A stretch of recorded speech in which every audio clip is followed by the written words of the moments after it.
Halo, Assalamualaikum warahmatullahi wabarakatuh. Perkenalkan, saya Erni Ahmad, saya dari Fakultas Pertanian Universitas Cokro Aminoto, Palopo. Di sini saya diberi tugas UTS, yaitu tugas manajemen sumber daya manusia. Di sini ada beberapa soal, ada 9 soal ya.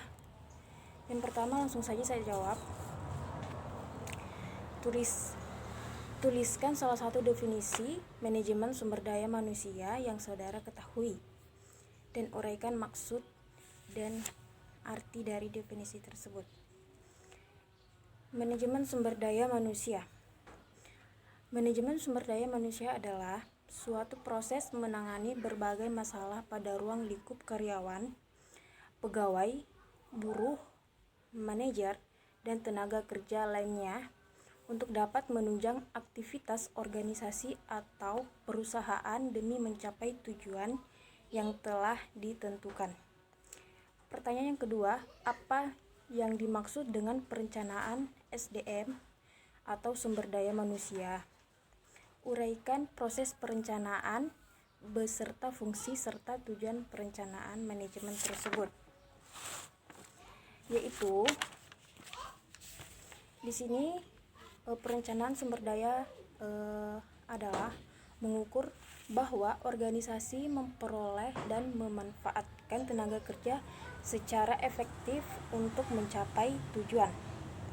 Adapun proses perencanaan sumber daya yang baik diperlukan, yaitu ada beberapa tahapan. Yang pertama, mampu menetapkan secara jelas kuantitas dan kualitas SDM atau sumber daya manusia. Yang kedua, mengumpulkan data dan informasi yang lengkap mengenai sumber daya manusia. Yang ketiga, mengelompokkan data dan informasi tersebut, kemudian menganalisisnya.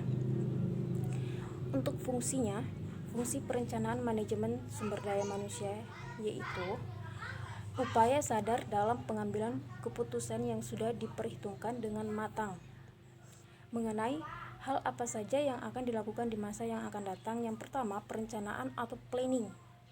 Yang kedua, rekrutmen. Ketiga, seleksi. Keempat, orientasi pelatihan dan pengembangan. Yang kelima, evaluasi kinerja. Yang keenam, kompensasi. Yang ketujuh, pengintegrasian. Yang kedelapan, pemeliharaan. Yang kesembilan, pemberhentian. Tujuannya apa? Tujuannya untuk memastikan kesesuaian antara tenaga kerja dan pekerjaan atau pekerja, baik dari segi jumlah maupun kualitas yang dibutuhkan. Dan adapun soal yang ketiga, yaitu apa yang dimaksud dengan rekrutmen, dan berikan contoh dan penjelasan yang lengkap dan memadai.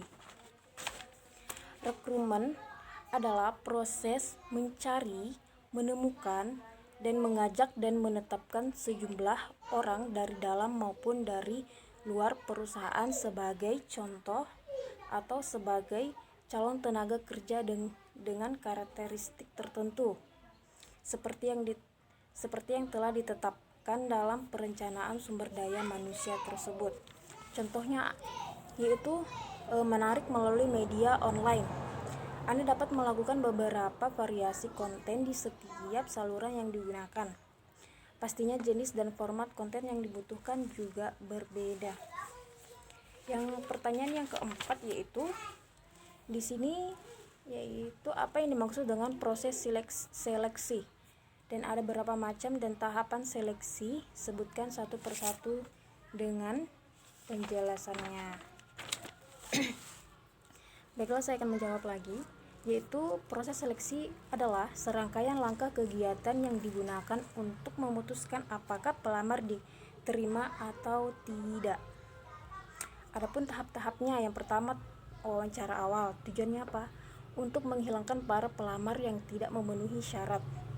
Yang kedua, pengujian seleksi.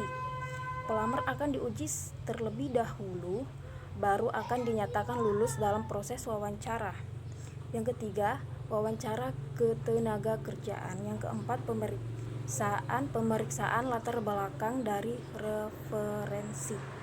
Kelima, evaluasi medis.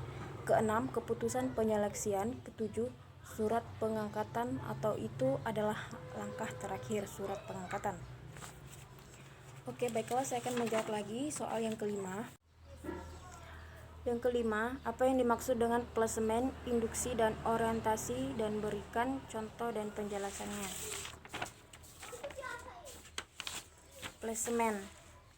Plasemen adalah tindak lanjut dari seleksi, yaitu penempatan calon karyawan yang diterima atau lulus seleksi pada jabatan pekerjaan yang dibutuhkan. Selanjutnya, induksi. Induksi adalah proses memperkenalkan seorang karyawan baru ataupun pindahan pada situasi kerja dan kelompok kerja. Orientasi berarti penyediaan informasi dasar berkenan dengan perusahaan bagi karyawan baru, yaitu informasi yang mereka perlukan untuk melaksanakan pekerjaan dengan memuaskan. Yang keenam, apa itu aset? Aset atau biasa disebut dengan aktiva adalah semua sumber ekonomi atau nilai suatu kekayaan oleh suatu entitas tertentu yang diharapkan memberikan manfaat usaha di kemudian hari. Selanjutnya, pertanyaan ke-8, penilaian prestasi kerja dalam hubungan dengan promosi dan karir. Yaitu, di sini saya akan menjelaskan prestasi kerjanya, yaitu suatu hasil kerja yang dicapai seseorang dalam melakukan tugas-tugas yang dibebankan kepadanya, yang didasarkan pada kecakapan, pengalaman, dan kesungguhan serta ketepatan waktu. Prestasi kerja mempengaruhi beberapa faktor, yakni kemampuan, minat seseorang pekerja, kemampuan dan penerimaan atas penjelasan delegasi, tugas dan peran, serta tingkat motivasi seseorang bekerja. Dan berikutnya di sini soal yang ke-9 atau soal yang terakhir ya. Metode untuk penilaian kinerja, kelemahan dan kelebihan dari metode penilaian. Jadi kelebihan dan kelemahan dari metode penilaian. Kelebihannya, penilaian dilakukan dengan banyak pegawai. Metode ini sistem penilaian sederhana dan cepat. Dan sedangkan kekurangannya, penilaian yang hanya mengedepankan penilaian pribadi karyawan dalam menentukan kriteria pekerja dan menentukan bobot yang tidak sesuai. Oke, sekian dari saya. Assalamualaikum warahmatullahi wabarakatuh. Sampai jumpa di lain waktu.